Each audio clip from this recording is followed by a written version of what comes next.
Ya, Assalamualaikum warahmatullahi wabarakatuh. Sobat Wakaf, kita berjumpa lagi sore hari ini ya dalam edukasi seputar tuberkulosis. Kalau di beberapa sesi waktu yang lalu, kita bersama Profesor Dr. Sudarsono, SPPK, Guru Besar Penyakit Paru Universitas Sang Tua, berbicara tentang bagaimana sih sejarah tuberkulosis itu adanya, dan juga bagaimana perbedaan ya ketika seseorang itu terkena TB.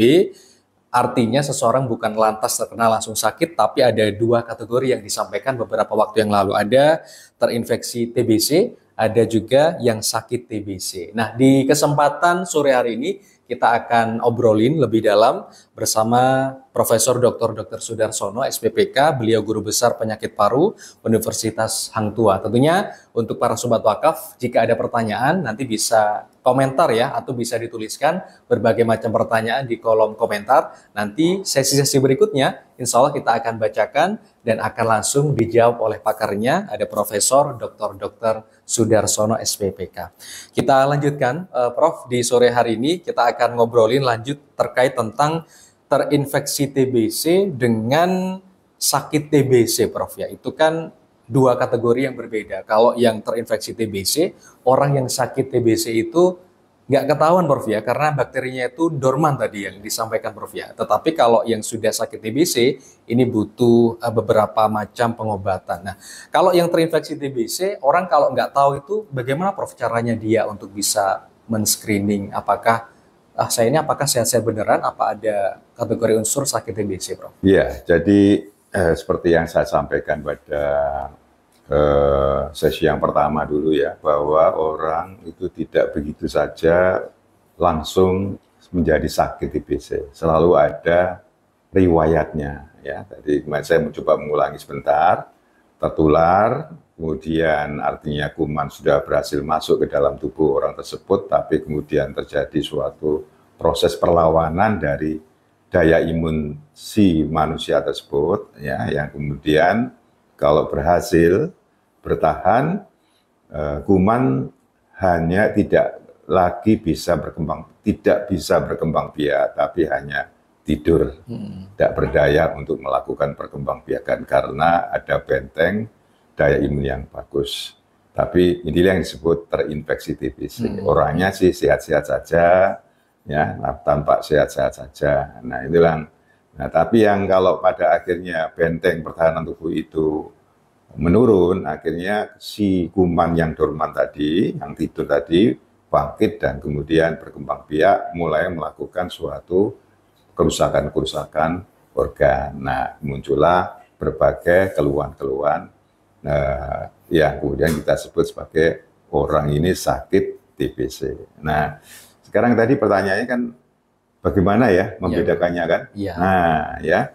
Jadi yang pertama ya, sama-sama ya, sama-sama kita mulai persamaan dulu. Sama-sama terkandung atau bahwa di dalam badannya itu ada kuman TBC. Ya, sama-sama itu, sama-sama. Ya, bedanya yang pada terinfeksi TBC kumannya tidur, sedangkan yang sakit TBC itu bereplikasi atau berkembang biak ya.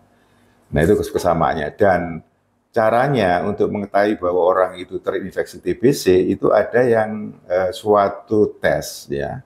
Tes untuk mengetahui bahwa orang itu sebenarnya sudah kemasukan kuman terinfeksi, yaitu ada dua tes sebenarnya. Yang pertama itu ada yang disebut tuberculin skin test atau singkat TST, tuberculin skin test ya, atau kadang-kadang juga disebut tes mantu. Jadi nanti orang itu di lengan bagian depan itu akan disuntikkan suatu bahan begitu, kemudian nanti dilihat dalam waktu 48 sampai 20 jam akan timbul suatu benjolan berwarna merah. Nah itu nanti diukur. Kalau ukurannya misalnya lebih dari 10 mm itu positif. Oh, orang ini berarti sudah kena TBC. Kena terinfeksi TBC. Tapi kalau kurang dari itu, ya berarti aman. Orang itu negatif, aman. Artinya belum pernah terinfeksi TBC. Ya, nah itu tahunya di situ. Ya, cara yang kedua, cuma cara yang pertama ini cara yang memang biayanya lebih murah. Ya, dan itu ada di program, disediakan oleh pemerintah.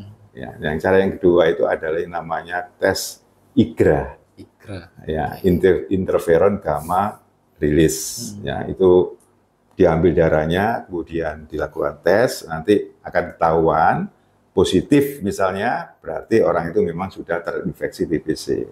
Dan negatif berarti orang itu belum pernah terinfeksi TBC. Itu cara kedua. Nah, cara cuma ini lebih sensitif, lebih canggih, ya.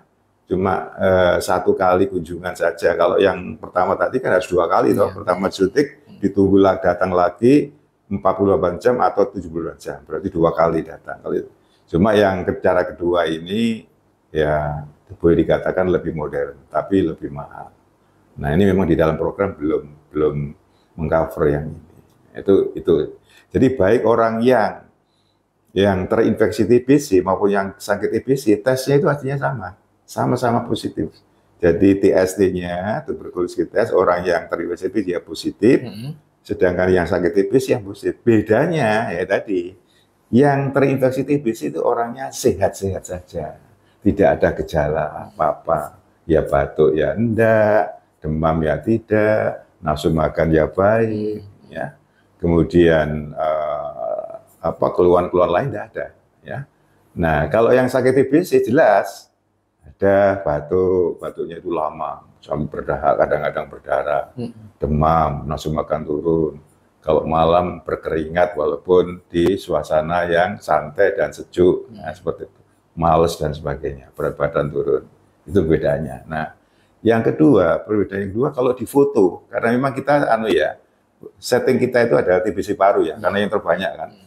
Itu kalau misalnya orang itu dilakukan ronsen dada, orang yang terinfeksi normal, bersih fotonya, paru-parunya baik-baik saja. Tapi kalau orang yang sakit TBC, nah sudah kelihatan, ya ada kelainan-kelainan, ya mungkin sudah mulai terjadi kavitas, rongga-rongga atau macam-macam lah, pokoknya sudah tidak normal. Nah, itu. Kemudian yang ketiga, orang yang terinfeksi TBC itu tidak menular, Jadi tidak usah dikhawatiri.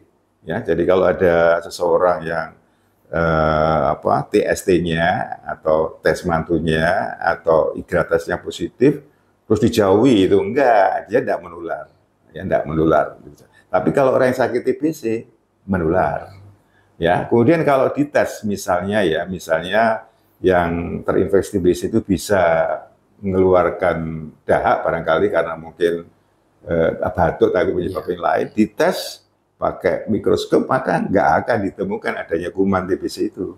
Tapi kalau orang sakit TBC bisa tampak tampak kuman-kuman TBC di dalam penglihatan secara mikroskopis itu. Nah, yang orang yang terinfeksi TBC tidak perlu diobati, tidak perlu diobati, ya. Sedangkan yang sakit TBC harus diobati.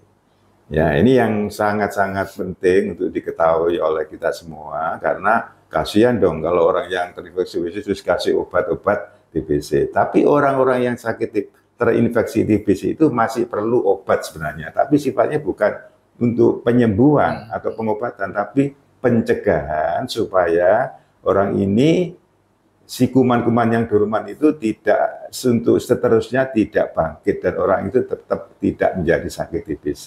Maka dikenallah yang disebut terapi pencegahan TBC. Ya, mungkin pernah dengar ya istilahnya INH profilaksis. Nah, jadi itu ada program, pemerintah sudah akan memberi program. Jadi ya sasarannya siapa? Ya, secara teoritis sasarannya adalah orang-orang yang saya katakan kemarin risiko tinggi untuk berkembang menjadi sakit TBC, misalnya orang HIV. Itu kan risikonya tinggi. Maka inilah orang yang harus minum obat pencegahan ini. Bukan diobati, tapi dicegah dengan memberikan 1 obat, ya, atau paling banyak 2 obat, ya. Nah itu. Terus orang dengan anak-anak ini sebenarnya juga rentan, punya risiko yang tinggi, ya, untuk berkembang menjadi sakit TBC kalau dia akhirnya terinfeksi. Jadi mereka sudah ada program nih, anak-anak di bawah 5 tahun yang bapaknya atau ibunya atau anggota sekeluarga itu ada yang sakit TBC, maka si anak ini diberikan pencegahan. Itu kemudian orang-orang yang diabetes, ya, kemudian macam-macam. Tapi program itu masih mengutamakan dua ini. Ya, kalau semuanya menjadi program pemerintah pasti ya nggak mencukupi. Ya, karena itu perlu logistik obat yang banyak, ya, perlu biaya yang cukup banyak. Jadi prioritas pada mereka-mereka ini yang punya risiko-risiko tinggi tadi, yaitu orang-orang HIV dengan anak-anak di bawah 5 tahun, di mana dalam satu keluarga, satu rumah ada yang sakit TBC.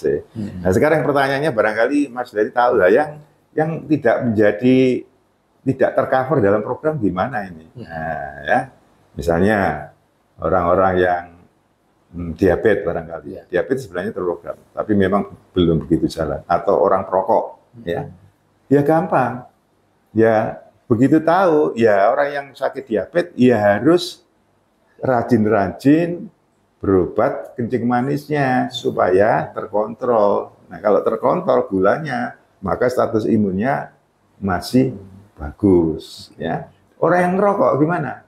Ya jangan ngerokok lagi. Ya kan gampang toh. Nah orang-orang yang gizinya kurang, yang katanya ya diperbaiki gizinya supaya punya gizi yang cukup. Jadi itu memang tidak tercover oleh program, tapi bisa orang-orang itu untuk menata dirinya sendiri. Oh iya, saya ini sudah terinfeksi, saya perokok, ya sudah, saya berhenti perokok aja. Seperti itu yang paling gampang. Ya, Sobat Wakaf, demikianlah. Tadi kan ada dua kategori, yaitu terinfeksi TBC dan juga sakit TBC. Kalau terinfeksi TBC, tesnya juga sama, itu positif, dan juga sakit TBC juga positif. Tapi perbedaannya kalau yang terinfeksi TBC, kategori obat yang diminum untuk pencegahan itu 1-2 macam saja, Prof ya. Kalau yang infeksi sakit TBC, itu ada berbagai macam obat yang itu harus diminum secara rutin dan berkesinambungan. Ya, Sobat Wakaf, ikuti terus nanti edukasi seputar kesehatan bersama Profesor Dr. Sudarsono SPPK, Guru Besar Penyakit Paru Universitas Sang Tua, rutin insya Allah bersama podcast Gerakan Wakaf Indonesia. Dan terus ikuti, jangan lupa tekan subscribe dan juga komentar ya. Kalau ada pertanyaan seputar penyakit dalam ataupun TBC, komentar beberapa nanti kami akan kumpulkan dan insya Allah kita akan jadikan pembahasan pada sesi-sesi berikutnya bersama Profesor Dr. Sudarsono SPPK. Demikianlah, semoga bermanfaat. Jangan lupa nanti ikut di-share ya untuk bisa mendapatkan kebaikan kita semua. Saya Dani Rahmati, mohon pamit undur diri sore hari ini. Assalamualaikum warahmatullahi wabarakatuh.